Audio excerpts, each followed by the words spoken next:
got to see the chanting and the transferring of merits. Bless this family for doing all that they can and setting the stage, an example, a model for families out there in the world to see how things are done, should be done towards the end of life stage.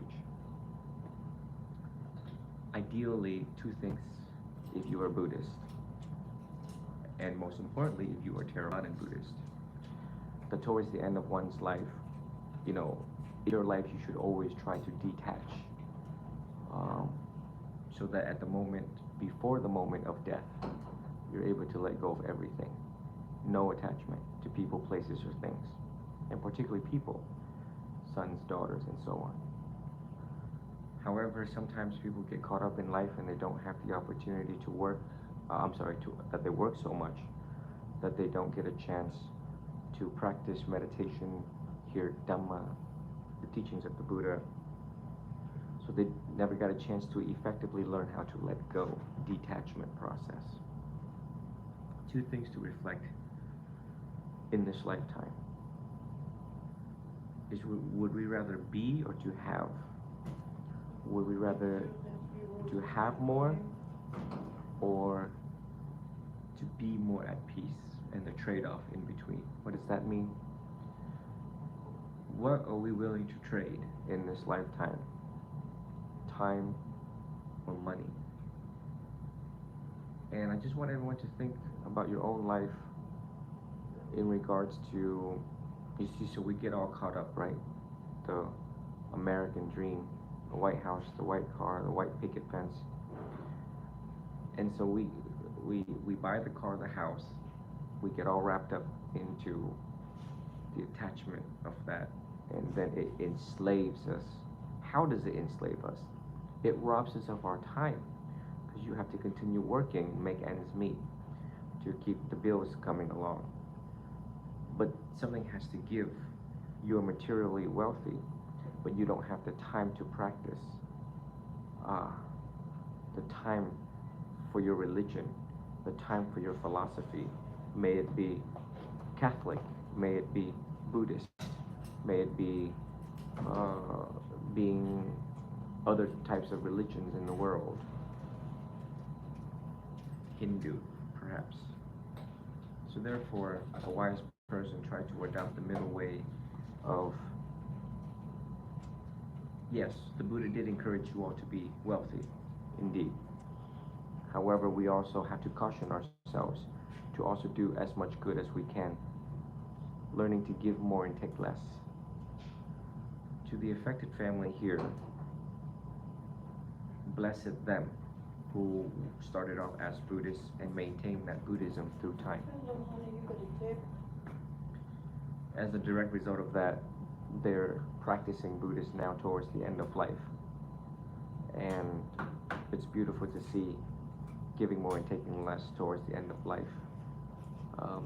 The intersection and dynamic of daughters, mothers, uncles and aunts, sisters and brothers coming together as an entire family unit to remind each other of giving more and taking less, to detach and to improve one's karmic workings.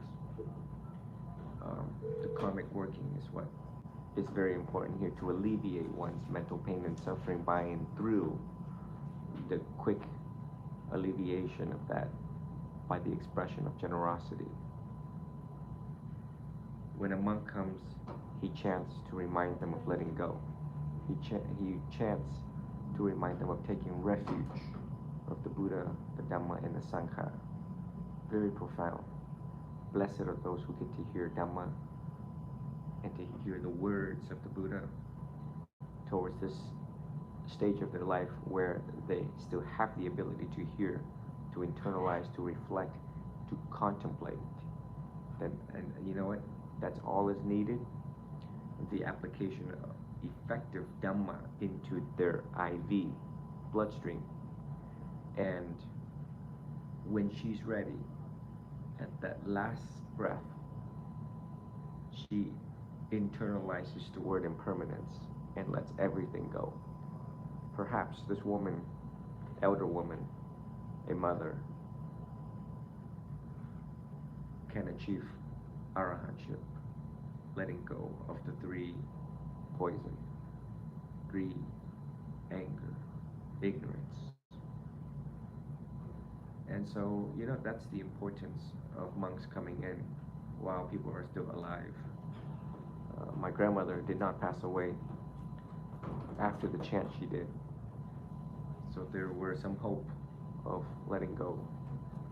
The ear consciousness, mind consciousness, chitta. And so therefore, some people, just because they cannot open their eyes does not mean they cannot hear. Just because they not open their eyes, that they're not aware. They are aware. And we take that awareness into consideration when we come and visit them to chant. It's no different than people on the bedside talking to the loved ones of coma patients. And we recognize that they can hear.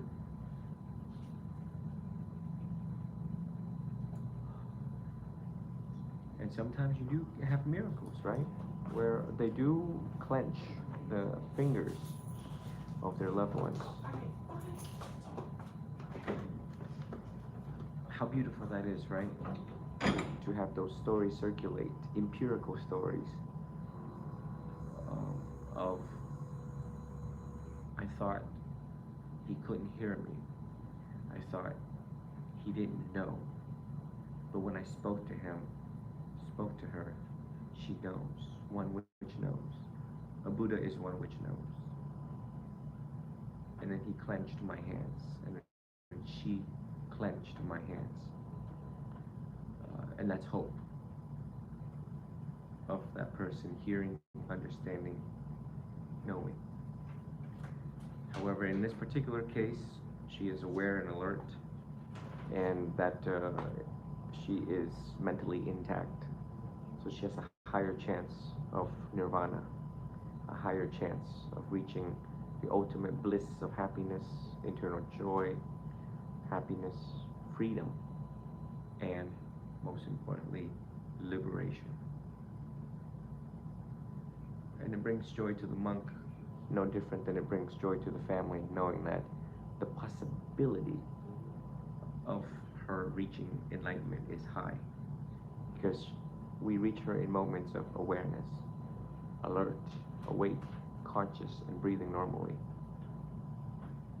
So let everyone reflect on the practice of giving, the practice of letting go, the practice of improving one's karma, notwithstanding the fact that I'm a monk, that I'm sitting here teaching you all on giving. For all of my Christians out there, what did Jesus tell you? Jesus said, if you want to follow me, give everything to the poor, and then follow me. Because Jesus understands the power of attachment. Attachment to oneself, attachment to material things. My uniform orange, priest uniform black. Why? Because they've died to themselves to be at service to humanity, to people. My color means death. I have also died to myself, and now helping other people reach the shore of liberation. I just wanted to take this moment to record live for all of you across the world, to internalize this very powerful teaching. If you call me towards the end of your life stage, expect the following words: let go, and quickly, so that you may achieve arahantship. May you all be well, be happy, be free, and always be healthy. May you reflect on this teaching. And until the very next time, take care. I was trying to keep